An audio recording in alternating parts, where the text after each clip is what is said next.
திருவண்ணாமலைனா நமக்கெல்லாம் ஞாபகம் வருது என்ன? கிரிவலம் போறது. அந்த கிரிவலம் போற பாதையை அமைச்சு கொடுத்தது யாரு அப்படின்னு தெரியுமா உங்களுக்கு? அதே போல் திருவண்ணாமலையுடைய கோயில் வளர்ச்சிக்கும் நகர வளர்ச்சிக்கும் மிகப்பெரிய பங்காற்றிய ஒரு தலைவர், அவரை பத்தியும் திருவண்ணாமலை நகர தந்தை என்று அந்த திருவண்ணாமலை நகரத்துடைய மக்கள் இவரை செல்லமா பிரியமா அழைச்சாங்க. ஆதி திராவிட மக்களை கோயிலுக்குள் நுழைய போராட்டம் நடத்தி எல்லாத்தையும் கோயிலுக்குள்ள அழைச்சிட்டு போய் சாமி தரிசனம் செய்ய வைக்கிறார். ஒரு பரம்பரையே கிட்டத்தட்ட ஒரு 5-6 ஜெனரேஷனே அந்த கோயிலுக்காகவும் திருவண்ணாமலை நகரத்துக்காகவும் தன்னை அர்ப்பணித்து கொண்ட ஒரு குடும்பத்தை பத்தி தான் நம்ம இப்ப பார்க்க போறோம். திருவண்ணாமலையை சேர்ந்த TS முத்துக்குமாரசாமி முதலியார் நமது செங்குந்த கைகோளம் முதலியார் வம்சத்திலே பிறந்த திருவண்ணாமலை மாவட்டத்தை சேர்ந்த திருவண்ணாமலை நகரத்திலே பெரும் நிலக்கலார் குடும்பத்திலே பிறந்த ராமு முதலியார் பரம்பரையை சேர்ந்த சாமி முதலியார் அவர்களுக்கு மகனாக பிறந்தவர் TS முத்துக்குமாரசாமி முதலியார். இவர் 1929 முதல் 1939 வரை தேர்ந்தெடுக்கப்பட்ட நகரமன்ற தலைவராக பணியாற்றினார். இவர் நகரமன்ற தலைவராக இருக்கும் போதுதான் திருவண்ணாமலை நகரத்துக்கு அடிப்படை வசதியான குடிநீர் வசதியை சமுத்திர ஏரியிலிருந்து குழாய் மூலம் குடிநீர் வசதியை செய்து கொடுத்தார். அதே போல் அந்த காலத்தில் பார்த்தீங்கன்னா கல் தூணில் தீமன விளக்குகளை வைத்து தான் விளக்கு எல்லாம் எரியும். அதை மாற்றி அந்த திருவண்ணாமலை நகரம் முழுக்க மின்சார வசதியை ஏற்படுத்தி கொடுத்தவர் இவர் தான். அதே போல் இவர் குடும்பம் தான் முதல் திருவண்ணாமலையில் நமது மக்கள் அடிப்படை கல்வி அறிவு பெற வேண்டும் என்பதற்காக ஒரு பள்ளிக்கூடத்தை தன் சொந்த இடத்தில் சொந்த செலவில் கட்டி பள்ளிக்கூடத்தை திறந்து வைத்தார்கள். அதை இந்த நகராட்சிக்கு தானமாக வழங்கினார்கள். அந்த பள்ளிக்கூடத்துக்கு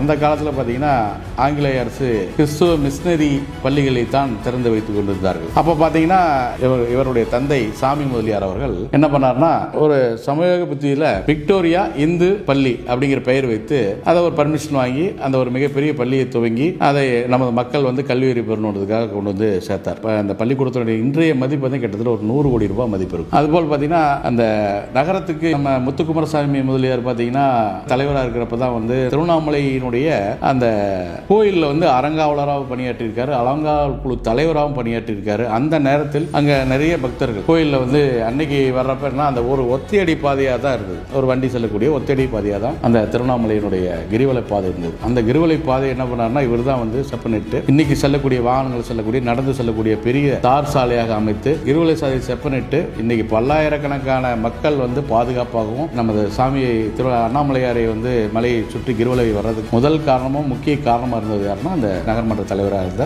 முத்துக்குமாரசாமி முதலியார் அவர் தான். அதே போல் பார்த்தீங்கன்னா அந்த காலத்திலேயே 1930களிலேயே பார்த்தீங்கன்னா நகரத்திலிருந்து குப்பைகளை சேகரித்து அவர் வெளியில கொண்டு போய் அதை விவசாயத்துக்கான உரமா மாற்றணும் அப்படிங்கிற ஒரு திட்டத்தை கொண்டு வந்தார். அந்த திட்டம் என்னன்னா அவருடைய சொந்த இடத்திலே கொண்டு போய் இந்த குப்பைகளை சேகரித்து மாட்டு வண்டியில் குப்பைகளை சேர்த்து கொண்டு போய் அதை எருவாக்கி விவசாயிகளுக்கு விவசாய நிலங்களுக்கு உரங்களாக கொடுத்த ஒரு தலைவர் யாருன்னா அந்த முத்துக்குமாரசாமி முதலியார் தான். இன்னைக்கெல்லாம் பாத்தீங்கன்னா சாத்தனூர் டேம்ல இருந்து குழாய் வைத்து திருவண்ணாமலைக்கு குழாய் மூலமா தண்ணி வருது. ஆனா அன்னைக்கெல்லாம் அவ்வளவு வசதிகளோ அவ்வளவு தூரத்துல இருந்து கொண்டு வரக்கூடிய வாய்ப்புகள் இல்லாம இருக்கப்ப இந்த சமுத்திர ஏரியை ஒட்டி இவருக்கு பல்லாயிரக்கணக்கான விவசாய நிலங்கள் இவருக்கு இருந்தது. அப்ப இவர் என்ன பண்ணாரு, அடிக்கடி அங்க போக வர இருக்கிறப்ப என்னன்னா திருவண்ணாமலைக்கு தண்ணி நம்ம மக்களுக்கு தண்ணி கொண்டு வரணும் அப்படிங்கிற ஒரு எண்ணம் வர்றப்ப என்னன்னா அவருடைய சொந்த இடத்தில் மிகப்பெரிய ஒரு கிணறு அமைத்து அந்த சமுத்திர ஏரியிலிருந்து குழாய் மூலம் திருவண்ணாமலை நகரத்துக்கு குடிநீர் கொண்டு வந்தார். இன்னைக்கும் பாத்தீங்கன்னா சில இடங்களில் அவர் அந்த பழைய அவர் போட்ட பைப்பு இதெல்லாம் இருக்கும். அப்ப அந்த கல்வெட்டில் பார்த்தீங்கன்னா இன்னைக்கும் நகரமன்ற தலைவர் முத்துக்குமாரசாமி திறந்து வைத்தார் அப்படின்னு சொல்லிதான் இருக்கு. அது மாதிரி இந்த நகர வளர்ச்சிக்கு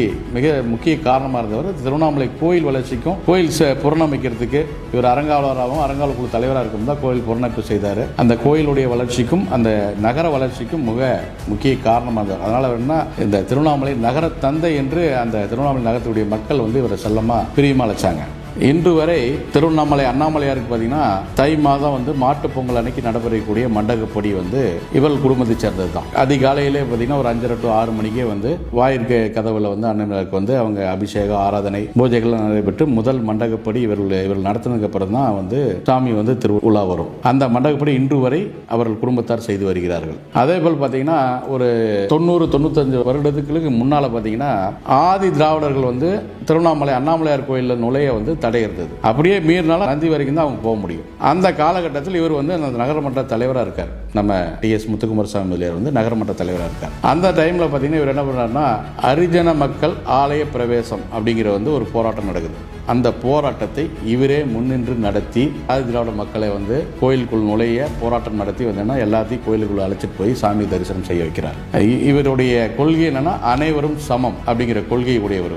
எந்த ஒரு ஒரு ஜாதி மத வேறுபாடற்று அனைவரிடமும் பழகக்கூடியவர், எளிமையாக அனைவருக்கும் உதவி செய்யக்கூடியவர். ஹரிஜன ஆலய பிரவேசத்தையுடைய போராட்டத்தை மிக வேகமாக எடுத்து செய்து அனைத்து மக்களும் அண்ணாமலையாரை வழிபட வேண்டும் என்ற அந்த இதை போராட்டம் மூலம் நிறைவேற்றியவர் யாருன்னா முத்துக்குமாரசாமி முதலியார் ஆவார். இவருடைய பரம்பரை சொத்து பார்த்தீங்கன்னா கீழணக்கரை, தாவல்பூண்டி, சமுத்திரம் இந்த ஏரியாவில் பார்த்தீங்கன்னா பல்லாயிரக்கணக்கான ஏக்கர் விவசாய நிலங்கள் இருந்தது. இவருடைய முக்கிய தொழிலே பார்த்தீங்கன்னா விவசாயம், அதை கூட ஜவுளி சார்ந்த தொழில், இதெல்லாம் மிக சிறப்பாக செய்து வந்தார். அதே போல் பார்த்தீங்கன்னா நம்ம டாடா கம்பெனியுடைய அனைத்து பொருட்களுக்கும் இவர் அந்த பக்கம் ஏஜெண்டா இருந்து செயல்பட்டார். இந்துஸ்தான் லீவருடைய கம்பெனியுடைய வடார்காடு மாவட்டத்தினுடைய ஏஜெண்டா இருந்து சிறப்பாக தொழில் செய்துட்டு வந்தார். பாரி கம்பெனியுடைய பாரி மிட்டாய், பாரி சாக்லேட்டு, பாரி உரம், இதுக்கெல்லாம் இவர் தான் ஏஜெண்டா இருந்து செயல்பட்டார். அதுபோல் பார்த்தீங்கன்னா இவர் டால்மியா சிமெண்ட் கம்பெனியில் ஏஜெண்டாவும் செயல்பட்டு வந்தார். தொழிலையும் மிகப்பெரிய வல்லுநராக மிக சிறப்பாக அவர் தொழில் செய்து வந்தார். டி.எஸ். முத்துக்குமாரசாமியுடைய சித்தப்பா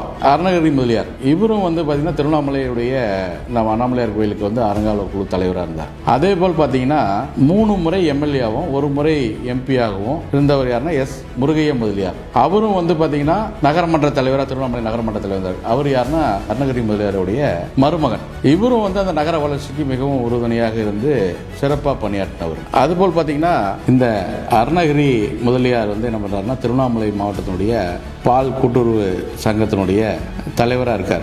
அவர் தலைவராக இருக்கப்போ தான் அந்த சங்கத்துக்கு, கூட்டுறவு சங்கத்துக்கு சொந்தமாக இடம் வாங்கி கொடுக்குறார். அதே போல் பார்த்தீங்கன்னா அவருடைய மகன் ஏ. ராம முதலியார், அவரும் திருவண்ணாமலை நகரமன்றத்துக்கு தலைவராக இருந்து மிக சிறப்பாக பணியாற்றுகிறார். திருவண்ணாமலை நகரமன்ற தலைவராக இருந்த முத்துக்குமாரசாமி முதலியாருடைய சகோதரர் நாராயணசாமி முதலியார். இவர் என்னன்னா அந்த திருவண்ணாமலையில் அசலியம்மன் கோயில் தெரு இருக்கு இல்லைங்களா, அதுக்கு பக்கத்தில் இருக்கிற இப்போ இருக்கக்கூடிய சாந்தி ஜுவல்லர்ஸ், அதுக்கு எதிர்ப்புறம் பார்த்தீங்கன்னா நாராயணசாமி முதலியார் வாசக சாலை அப்படிங்கிற ஒரு நூலகத்தை இவர் தான் கட்டி கொடுத்தார். இடம் வாங்கி கட்டி கொடுத்து அந்த நூலகத்தை நம்ம நகராட்சியிட்ட ஒப்படைக்கிறார். இன்னைக்கு அந்த இடத்தினுடைய மதிப்பு பல கோடி போகும். அந்த அளவுக்கு இவரும் சிறப்பாக பணியாற்றியிருக்கார். இவரும் பார்த்தீங்கன்னா இந்த திருவண்ணாமலையினுடைய அறங்காவலர் குழு தலைவராக இருந்திருக்காரு. திருவண்ணாமலையில் பார்த்தீங்கன்னா கிட்டத்தட்ட ஒரு குடும்பம் ஒரு 4-5 தலைமுறையா திருவண்ணாமலை அண்ணாமலையார் கோயிலுக்காகவும் அந்த நகர மக்களுக்காகவும் நகரமன்ற தலைவராகவும் கோயிலுடைய அறங்காவலர் குழு தலைவராகவும் அதே போல் பார்த்தீங்கன்னா மக்களவையினுடைய உறுப்பினராகவும் சட்டமன்ற உறுப்பினராகவும் அந்த ஒரு குடும்பம் தொடர்ந்து மக்கள் சேவை, ஒரு பெரிய நிலக்கலார் குடும்பம், வசதி வாய்ப்பான குடும்பம். ஆனால் இருந்தாலும்